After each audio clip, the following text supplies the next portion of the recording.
Welcome to this week's edition of Flashback Friday, your opportunity to get some good review by listening to episodes from the past that Jason has handpicked to help you today in the present and propel you into the future. Enjoy. This show is produced by the Hartman Media Company. For more information and links to all our great podcasts, visit hartmanmedia.com. Speakers, publishers, consultants, coaches, and info marketers unite. The Speaking of Wealth Show is your roadmap to success and significance. Learn the latest tools, technologies, and tactics to get more bookings, sell more products, and attract more clients. If you're looking to increase your direct response sales, create a big-time personal brand, and become the go-to guru, the Speaking of Wealth Show is for you. Here's your host, Jason Hartman. It's my pleasure to welcome Grizz Stoikos. He is the founder and CEO of Dollar Beard Club, a tremendously successful, fast-growth company with viral videos and really funny stuff. Very entertaining. Grizz, welcome. How are you? Good. I'm doing well, Jason. Thanks for having me on here. I appreciate it. It's great to have you. So, the inspiration for Dollar Beard Club, did it come from a company of a similar name that was a fast-growth company that's just sold for like $1 billion? Or where do you get it? I mean, I love your videos, by the way. They're awesome. Yeah, for sure. It's the famous question. Long story short, we had started using a crew that I was working with. We were working on a bunch of different startups, living in a house together, and we were all growing out our beards. And then we heard of beard oil. We started to use it, and the prices of the stuff that was on the market were ridiculously high. It was like $20 for a half-ounce bottle, and the ingredients that were in there, a lot of them had chemical ingredients, and you're putting this stuff like right on your beard, and it's under your nose, and you're smelling it all day long. So it was kind of the combination of those two things that made us think, hey, why the hell can't we sell beard oil for a cheap price? And we took a look at the market, and there wasn't any predominant someone taking over the market out there, because beards were always like these mom and pop little shop type of things.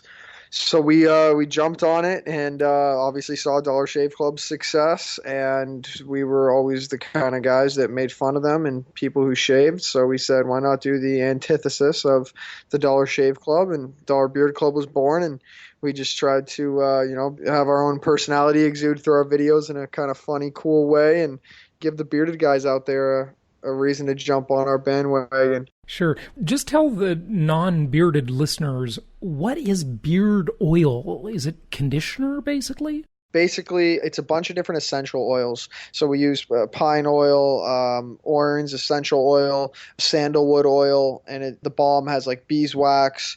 It has shea butter. There are a bunch of different ingredients that go into, well, I should not jump into wax or balm yet. Yeah, so the oil is basically, you pour it on your hand, you rub it in between your palms, and you wipe it on your beard, and you rub it in there, and it makes it, give it a very subtle shine. Makes it smell amazing, keeps it looking very sharp in terms of the way that it runs kind of vertically down your face. So it can be used kind of at any sort of growing process. And then, yeah, I touched a bit upon balm and wax. Balm is great for a tiny bit of a stickier hold than oil, and it's more of a tackier texture. And then wax is a super strong hold. It's great for waxing your mustache out of the way. And we do other cool products too, like beard cream and beard shampoo, and we sell combs and brushes, growth oil. All the accessories, vitamins. Yeah, okay. Exactly. So maybe you got to speculate here a little bit, Grizz, but before we get into the company and the elements of doing a viral video, I just want to ask you generally, where do you think the whole beard trend came from? I mean, it just seems like it came out of nowhere a few years ago. I remember ZZ Top, the band, of course, with their long, funny beards. You hear about the different sexual orientations. There's, of course, metrosexual, but now there's something called lumbersexual. Yep. And I got to say, the beard thing seems to be affiliated with a lumbersexual look. Do you care to comment on that one? I think that's kind of funny. Where'd the whole beard thing come from? Yeah, man. You know what? I have a very opinionated stance on that question whenever it gets asked. I don't believe that the beard era, call it, is a trend. We've been growing beards out of our face since man was born, and you have to do something to not have a beard. You don't have to do anything to have a beard. So I think as we see more people being able to kind of practice their individuality and people to be able to be unique to themselves and not conform with society's rules, that they're just doing what they're comfortable with. They're able to express themselves in a way that means them. And I believe that it's just normal for a man to express himself by having a beard on his face. It's not like a woman can just go and grow a beard. Like we have them inside of our face with the hair ready to come out for a reason. So to me, it's just been one of those things where sometimes there's been a few people in society rocking a beard. Sometimes the entire thing has. But if you do look back and call it a trend, a wave, or how people have grown it and not grown it, I believe that we're heading in a direction now where nothing's ever going to go back to the way of super strict rules of society in a lot of different ways in terms of how you look. And, tattoos are mainstream now. Beards, crazy haircuts are on the market. People are wearing different outfits to work and to school. These days, it's not so cookie cutter and boxy how it was. So I think the beards are here to stay, man. Interesting stuff. So what's the secret to your success with the Dollar Beard Club? The company is, about a year old, a little over a year maybe, and you did, I think, $13 million your first year. You probably would have done more, but you had a few hiccups, as every business does. Is it all about the viral video? I mean, give us some of those fundamental keys. We actually did 10.5 million in our first 12 months, and now we're at around 12.5 million as of less than 14 months. We definitely attribute our success to our viral videos because, like you said, definitely wasn't attributed to a working website because we didn't have the ability to do cross-sells or upsells, downsells, email marketing, affiliate traffic, any of those things. So we just kind of had to rely on a funnel that didn't convert so well and crashed all the time. But we got the traffic there from our videos. And I believe that when a clean-shaven guy passes a clean-shaven guy in the street, they don't look at each other and say, "Hey, brother, nice clean shave." But when a bearded guy passes a bearded guy in the street, there's a underlying brotherhood there. There's a camaraderie that takes place. So when you look at that guy and you attribute that kind of stickiness, to use a term in the subscription world, it made it a great spot for all of these different guys to see what we were doing and give them something to belong to that was bigger than they were. Dollar Beard Club is way bigger than I am as a person or my team or any one of the people in my network. But as a whole, it was this very common ground for all of these different bearded men that get to see these comical ways of describing what their life is like on a daily basis and the things that bearded guys do, combined with some great products and a subscription service. And it just went nuts, man. It was kind of one of those untapped markets where I talked a bit in the beginning about beards just being mom and pop shops, and no one had really come out on top. There was one company called Beard Brand, and they had done I don't know their exact numbers, but something like a couple $1 million over the course of a handful of years. And they were the biggest beard company out there, and we soared above them within 2 months of being live. And again, that's all attributed to me because of the videos. Mm-hmm. So how many videos did you make in total? Are there just a few sort of fundamental core videos, or do you have just a whole bunch of them? Are you constantly making new videos to promote the company? Yeah, now we're constantly making new videos. We have about 4 flagship videos, which are our long ones. We had our original one in the warehouse. We had one called Up North, where we launched to Canada. We had one called Beard Oppression, which launched for No Shave November last year. And we have one called Growing Wild, where we travel the world in the video. And we have 2 more coming out right now that are also going to be 2 more kind of flagship ones. And we have a ton of little videos in between, 15-seconders and 30-seconders. How long are the long ones when you say the long videos? They're 90 seconds. Oh, you consider that long? Yeah, wow. Definitely. It's a little bit different in the internet marketing world in terms of VSLs and long copy and things like that. But a lot of the little commercials, even if you see someone on TV, right, majority of places buy a 30-second spot. So anything more than 30 seconds, let alone triple that, being 90 seconds is a little bit longer of a presentation that you're going to need to hook your audience for. And that's the biggest thing that I think it's all about on Facebook when you're scrolling a very crowded newsfeed and people are just, desperately trying to gain some of your digital real estate and capture your attention for a short period of time. Is you need to really hook your audience in the first 7 seconds of the video to get them watching the rest of it. Yeah, absolutely. Tell us how you make a viral video. You've got an event coming up where you are charging some big bucks to teach this, but share a few tips with our listeners if you would. And got to just also ask you, Kevin Harrington is speaking at the event. I've had him on the show before. Are you going to require him to grow a beard before he gets up on stage? I think you should. I like where your head's at, Jason. That's actually what I was meeting with him last week, and I said to him, Kevin, it's got to be said, man. We got to talk about the elephant in the room. When the hell are you going to grow up and grow out your beard? Well, it's like an actor in a movie role. They got to sometimes change their weight, grow their hair, cut their hair, whatever, grow a beard, get rid of their beard, whatever it is. But yeah, we're going to be convincing him. But yeah, like you said, he's speaking at the event. One of the guys, it's cool. We're calling it Unconscious Content. Mm-hmm. You can check out the event at unconsciouscontent.com. We're going to be throwing a lot of these events and just trying to keep them giving out the content that you just alluded to in terms of how to create a viral video, because we were having so much success with all of our different videos and everyone kept saying, hey, how do you do it? And it's a tough process, hence the name Unconscious Content. I believe that a lot of the inspiration comes from your unconscious mind.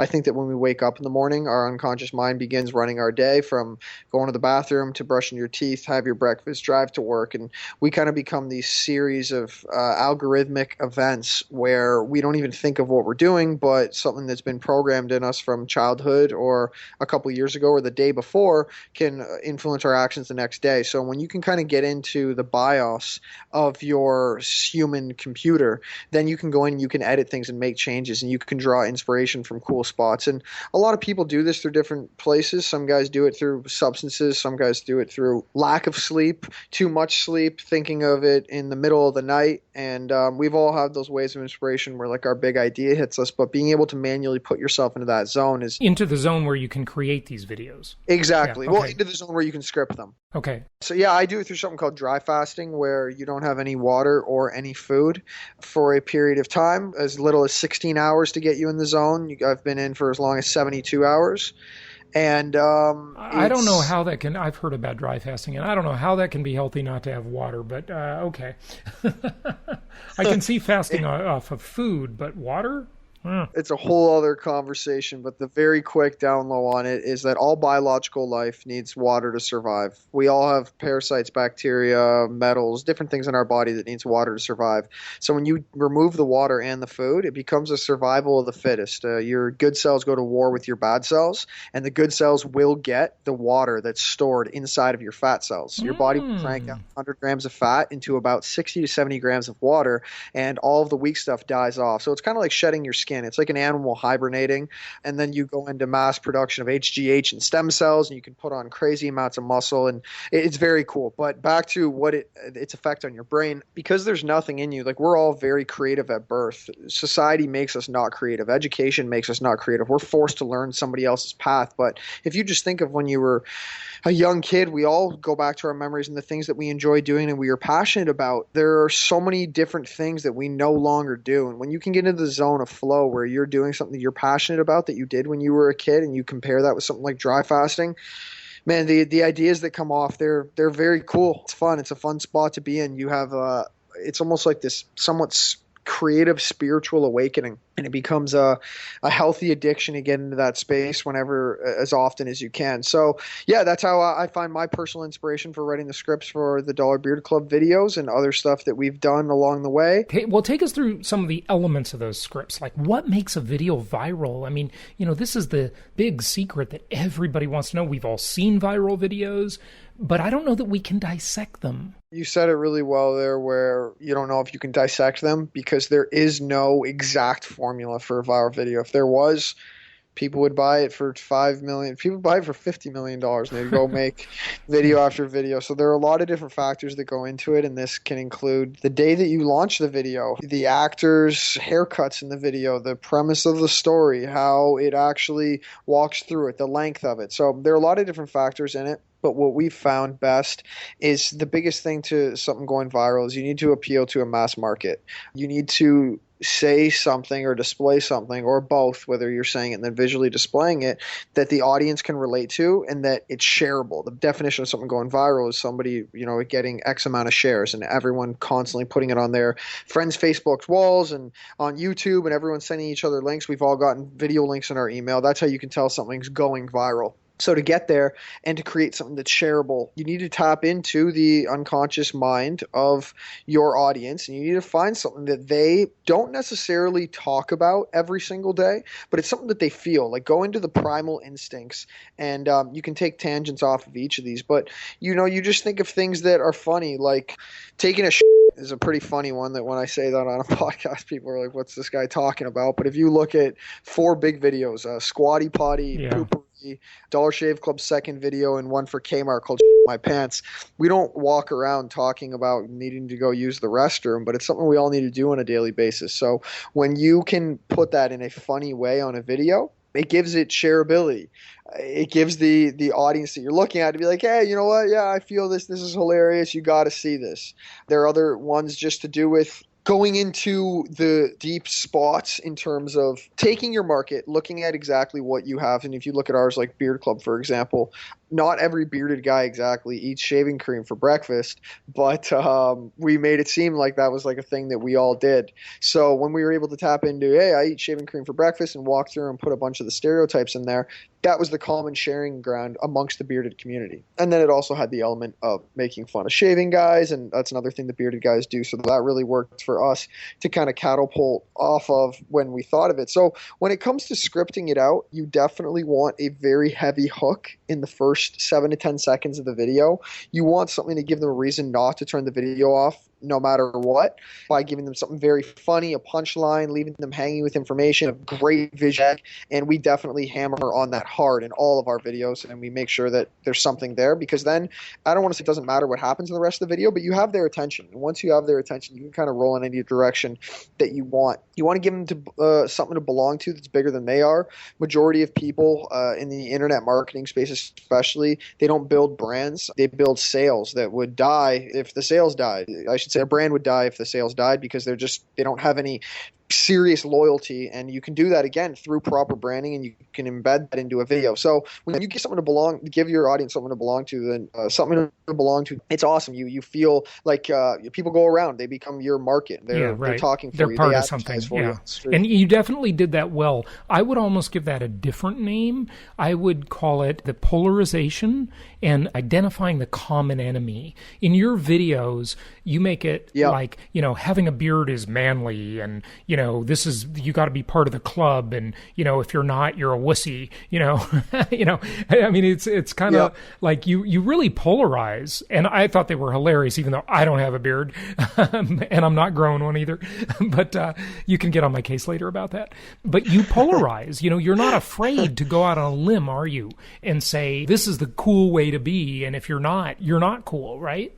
Very well said, man. I like how you rewrapped that up, and I'm still working on my pitches. This is all new when giving out the instructions on how to make a viral video. But you're right, we are very polarizing, and we aren't scared to speak our minds. And people like that. People look for leaders to follow. That's what makes a follower. So I'm with you on that completely. Okay, what else? I think that telling a story during your video is very important. People like to see stuff progressing. Even if you think of like our favorite movies that we've ever watched, there's a great story involved. And doing that with a video is not much different. You need to tell your audience through a creative way what they're going to be getting. So if you look at our video, for example, after we slapped the guy and said we eat shaving cream for breakfast, it was for only $1 a month, you'll receive the most legendary beard oil known to mankind. And then you kind of bait them with, whoa, okay, tell me more. For $1 a month, that's good. And then give them a couple perks about the lifestyle and what they could be looking at if they were to join the club. And that's that you're probably busy riding your motorcycle or swimming in a box full of women. Then we touched on thinking about giving something that they're going to feel like they're going to miss out on if they don't join. And that was our line about, hey, buy our beard oil and you're not going to smell like the beard of Zeus. Right. So that's a takeaway, kind of a takeaway there, right? Correct. Yeah, okay. Yep. Takeaway. And then you just explain the service blatantly. That's one of the most important parts in any video, where to buy it, how to actually get the product that you're selling, how to join, and to make that very clear. So we said for only $1 a month, straight to your door, we ship, starting at $1 a month, we ship shampoo, wax, balm, conditioner, and we named all the different products that we actually ship to people's doors. So being able to tell your customers this in a funny way, in a short, concise manner, having great visual gags the whole time, throwing some music, throwing a good script, and you edit it properly, you can come out with great content. You can do this time and time again. Some you'll knock out of the park and they'll go viral. Some might not. But the whole point is about creating consistent content. If you just think of your favorite TV show and there's a season of 16 episodes, right, not all 16 are your favorite episode. You have some that were fillers. You have other ones that are phenomenal. But yeah, I think if you come out of the gates with a bang and you come out with something that people are going to enjoy and you follow that format and you take away what you can from other artists that you've seen do this, then you're going to write yourself a recipe for success. Of course, you teach this now because you've obviously proven yourself. But how did you learn it? Where did you go to learn this? Did you read a certain book, attend a certain conference, follow another guru that was teaching this subject? I don't have any formal training in how to do this. Been kind of an entrepreneur since I was a kid. I used to make crossword puzzles for 25 cents in the second grade, and I'd sell them at recess for 50 cents. Kind of taking that entrepreneurial endeavor throughout my life, I would see things that I didn't know how to do, and I would just jump in and I'd learn them. I'd research it online, read a book, talk to friends, and just start hammering at it and making mistakes until I got better. So I had a buddy 4 years ago that was making videos, and they were just killing it, and he was making so much money off of the products that the videos tailored. And I made a video with a buddy, and I said, hey, just grab your camera, let's go outside and start shooting some scenes. And the first couple were awful and they didn't make sense, and then we reshot them and it kind of came together, and it was just a lot of trial and error and getting out there. And I haven't been able to find a really good spot that teaches how to create video, which is why we're coming out with the event, because a lot of the networking stuff focuses on traffic and conversion and content creation in the form of blogs and long copy, but video is a whole different beast, so that's why we're kind of jumping into it. Give us an idea, if you would, and I know we got to wrap it up here, but give us an idea, Chris, as to how much time you spend to, say, write the script. And do you just write a script? Do you use a storyboard? Do you use a piece of software that helps you? A lot of people use Scrivener or something? Screenplay softwares. I mean, a little short video like that really is, it's like a little mini movie, isn't it? Yeah, it completely is a mini movie. In fact, I use Final Draft when I'm writing the scripts, which is the famous movie software that people write for feature films. Mm-hmm, yeah. So when you're concepting it, it usually hits you in the form of a wave of inspiration, and you get it down onto a piece of paper, whether that's a napkin or a note in your phone, as quick as you can. And then when you're actually scripting it, you want to follow all of those different points in terms of hook your customer, give a perk of the lifestyle, educate, heavily polarize, and then create scarcity and leave the scene with a call to action. Mm-hmm, so you kind of put those 7 things out and you combine them into your concept. But I've written a script in as short as 2 hours in as long as a couple weeks of hammering at it here and there, where you need these waves of inspiration, you go back and revisit it. But Final Draft is a great program. It's very cheap to buy, and it's fun when you just see the script font being punched in on your screen and you're able to type through your ideas, and as they start to formally take shape, then creates an awesome template to be able to go shoot from. Yeah, exactly. Do you spend a ton of money on these videos? Like, how much did it cost to create your flagship videos? Did you have a whole crew there, or did you have a couple of guys with iPhones, or give us an idea as to the scale of the production? The first video we shot actually only cost us $800, and we did it in a night and a half, and it was in a buddy's warehouse where we were all the actors. Uh-huh. The second video up north in Canada cost us around $25,000. We had to rent out a hockey arena for 3 days, and we had a lion there. The third video was in the neighborhood of $75,000. That was beer production, and in that one we also had animals in a lot of different locations. And then the fourth one, Growing Wild, we actually spent $100,000 on it, and It's fun because our first video of the $800 one was the most successful.